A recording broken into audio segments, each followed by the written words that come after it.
Hello, this is Memphis Communiversity. Today we are going to be doing an AP Calculus free response question.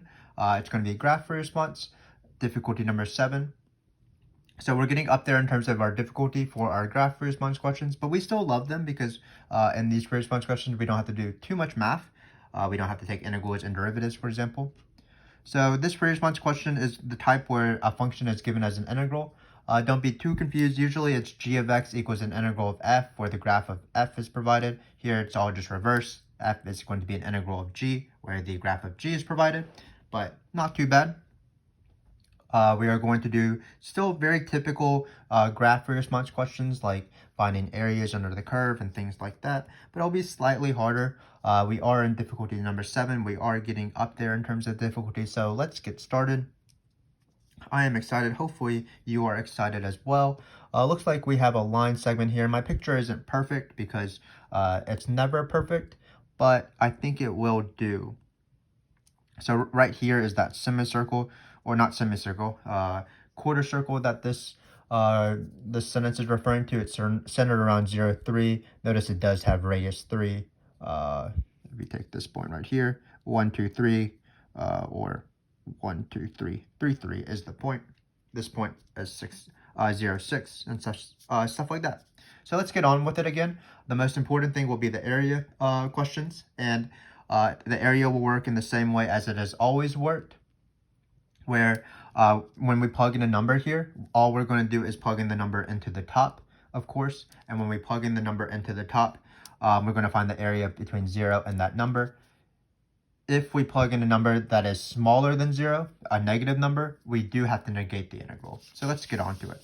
So the first question is not a normal question that is asked in these graph free response questions, but we are ready for it. It's find the average rate of change.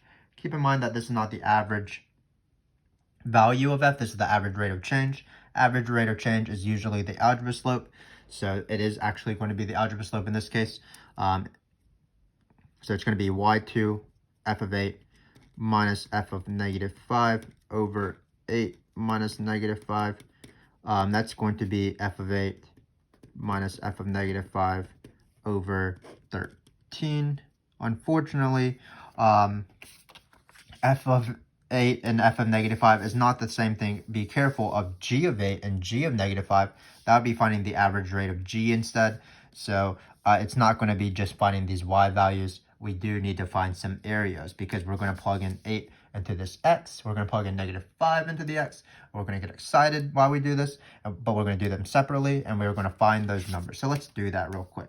So on the side here, I'm going to find f of 8 from 0 to 8. Remember, it's always 0 to that number because 0 is the given number. Then we're going to find f of negative 5 afterwards. And then to find both of these, we're going to do areas.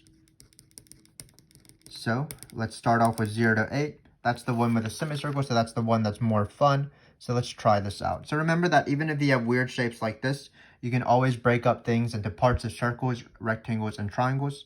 So I'm going to hopefully not destroy my picture, but there wasn't much to destroy in the first place.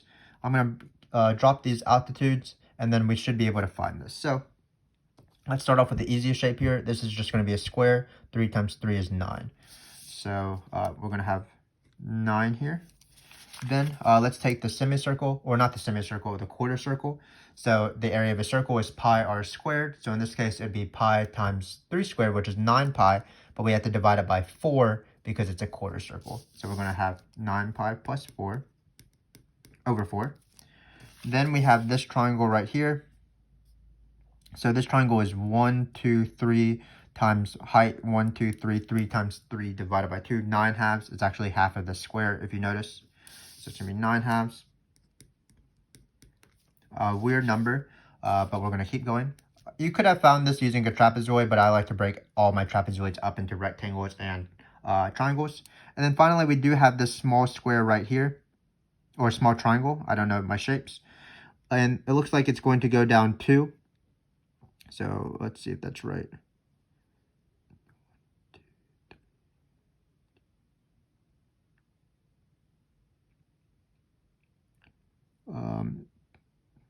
Is this an accurate picture? I'm not sure it is.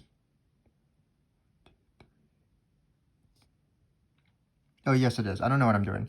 Every single point on this slope, it just goes down one, goes down one, runs one, goes down one, runs one. Hard to say. So this triangle right here, this is an accurate picture. It's going to be base 2, height 2, which is 2 times 2, which is 4. 4 divided by 2 is -2. And why is it -2? It's because the area is under the curve. So I did get confused a little bit there because I thought my picture was incorrect. But in the end, it actually is a valid line. So again, we were trying to find the area from 0 to 8. We found the area of this square, added this quarter circle using pi r squared divided by 4. Found this triangle, 1 at base times height. This triangle as well, 1 at base times height, but that is negative. And this triangle was 2 times 2 divided by 2. So let's simplify this real quick. Let's just combine everything that's not a pi together. So looks like we need to change everything to be in terms of 2. So 9 minus 2 is 7. 7 is 14 over 2. So 14 over 2 plus 9 over 2 is the same thing as 23 over 2. So we're going to get 9 pi over 4 plus 23 over 2. Unfortunately, we don't have a use of a calculator, so just be careful when you do this math. No shame on doing math on the side here if you needed to.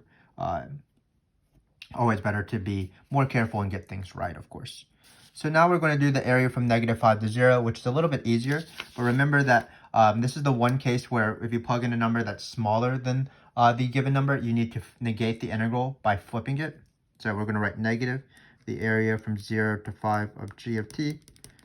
And then in the next step, we can write negative area. So we're going to find the area and then negate it. Keep in mind, though, that area still, area above the x-axis is still positive. Area below the x-axis is still negative. So we need to account for that. So I like to write negative and my area in parentheses with those rules. So it looks like we have this big positive triangle. It's going to be 1, 2, 3, 4, 5, 6 times 1, 2, 3. 6 times 3 is equal to 18. Divided by 2 is 9. So it's going to be 9 here. That's the big triangle. And then we have this little triangle. It looks like it's 1, 2, and then it goes down 1, 2, 3, 4, I believe. So that makes sense because the slope is, am I confused again? Well, 1, 2, 3, 4, 5, 6. Yes, the slope is -2. So then this point is -5, -4. So what it's going to be is, it's going to be 5 times 2. 5 times 2 is 10. 10 divided by 2 is going to be 5 again. So this is -5 though, because the area is under the curve. Sorry about my sort of confusion when I did these areas. I'm never sure if my graph is actually accurate because I draw these graphs myself, but I should be more confident in myself, as you all should be more confident in yourselves, because we can all do this together. So to find this area at the very end, again, it's going to be negative, so it's -4. So what we did to find the area from -5 to 0, we found the area of this triangle, which is 9, found the area of this triangle, which was 5.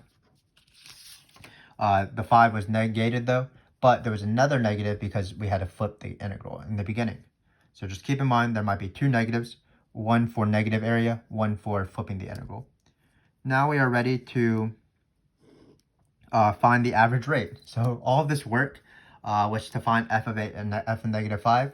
Usually the question would be just find f of 8, find f of -5, but it's not that much harder to actually find the answer because we're just going to have this thing minus this thing over 13. So what it's going to be is going to be 9 pi over 4 plus 23 over 2 minus -4, so it's going to be +4.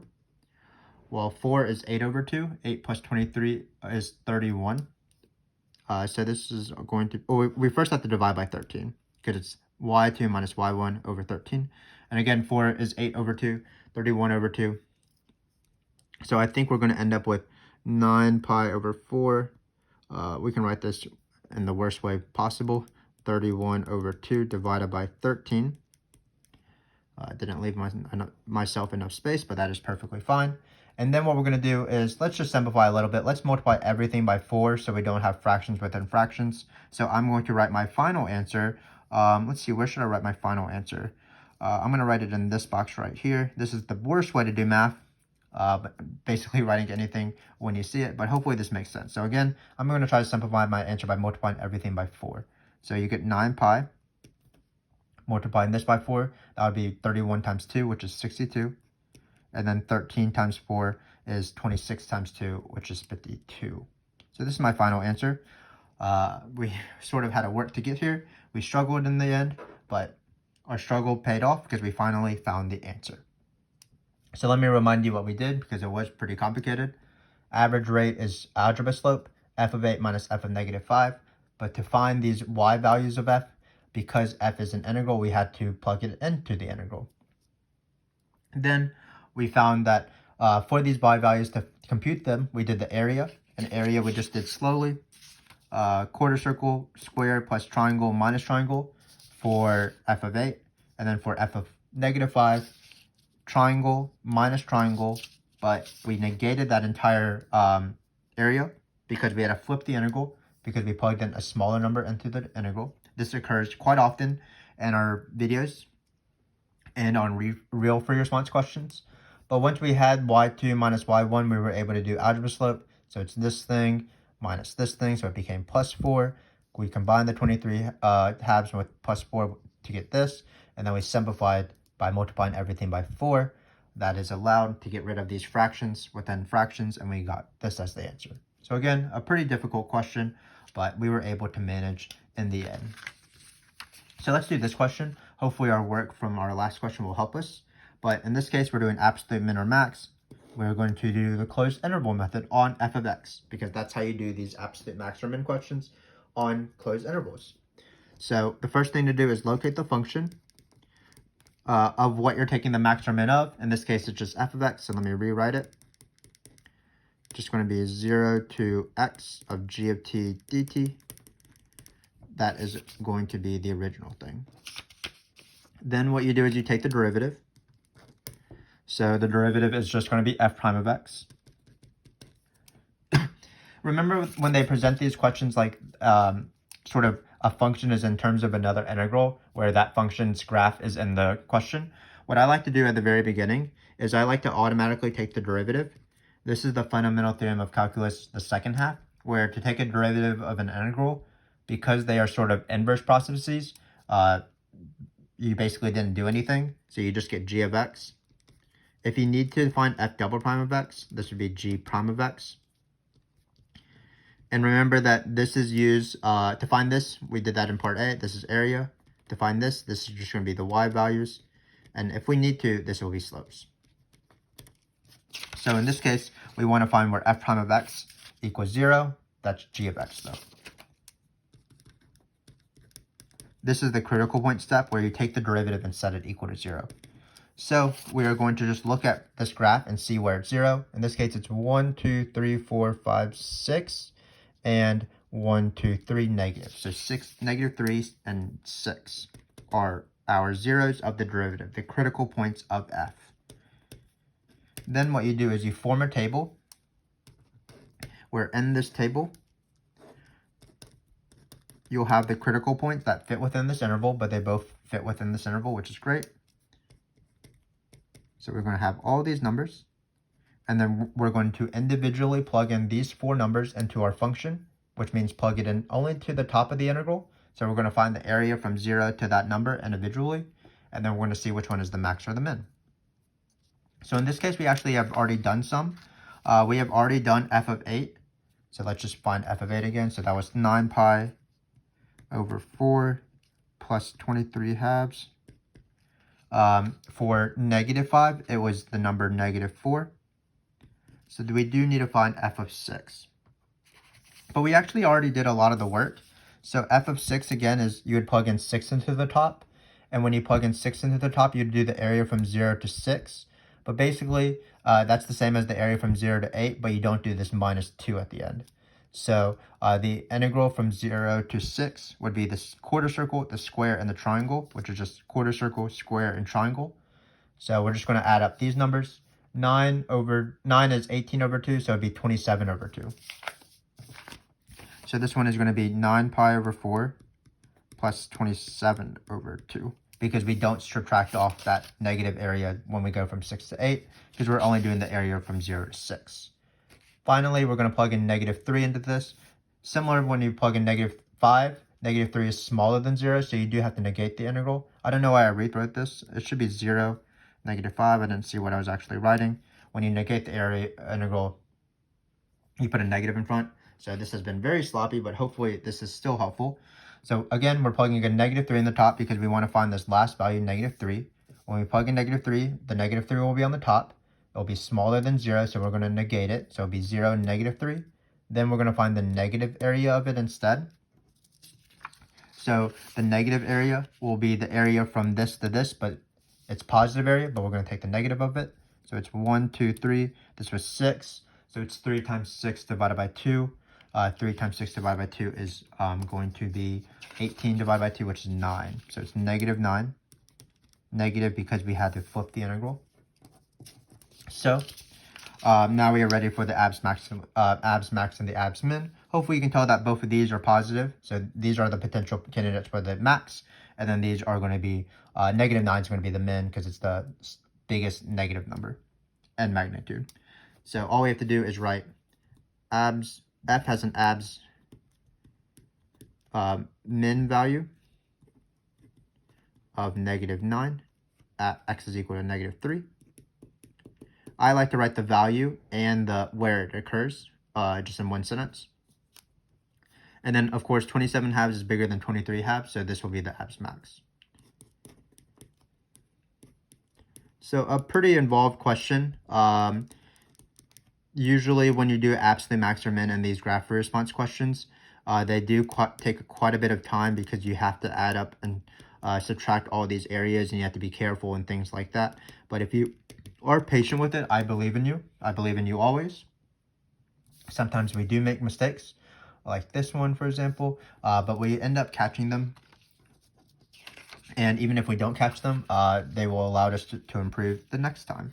So for this absolute max or min process, still the same thing. Locate the function, take the derivative, set it equal to 0, find those zeros, and then form this table here where for each one you're plugging in values and you're finding the area from 0 to that number. Still being careful with negative areas, still being careful with flipping the integrals when you plug in a smaller number than 0.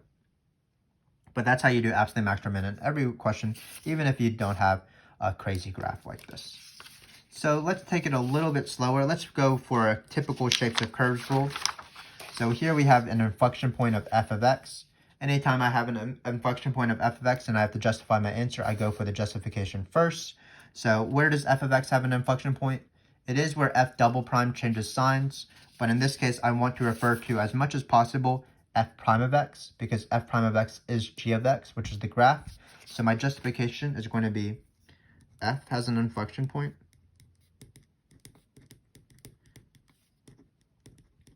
at x is equal to some number, because f prime, which is equal to g, f prime equals g, goes from increasing to decreasing or decreasing to increasing. So it goes from increasing to decreasing. So if we look at our picture, notice that in our function, we go from increasing to decreasing at this point. So it looks like our inflection point is going to be x is equal to 0.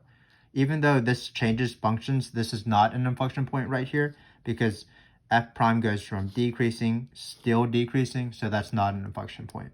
So only x is equal to 0 is an inflection point, because f prime goes from increasing to decreasing. So it was at x equals 0.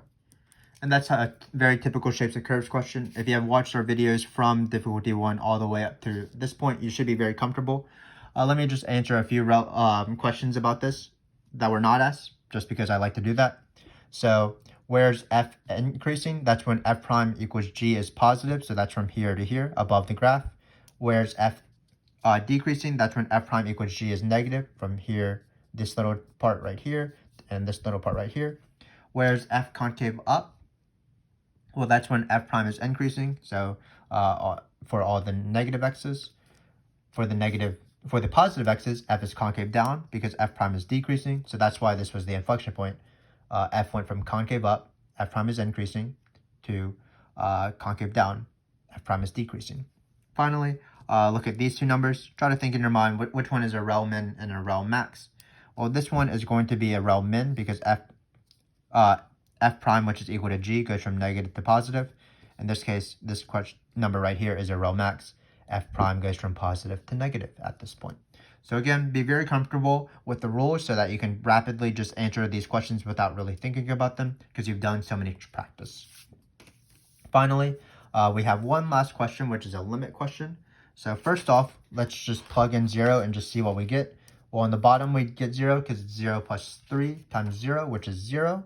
And then how do you plug in 0 into this function? You would find the area between 0 and 0. But remember that the area under a single point, 0 in this case, is 0. Anytime you have an integral where the upper limit and the lower limit are the same numbers, that integral is 0 because there's no area under that curve.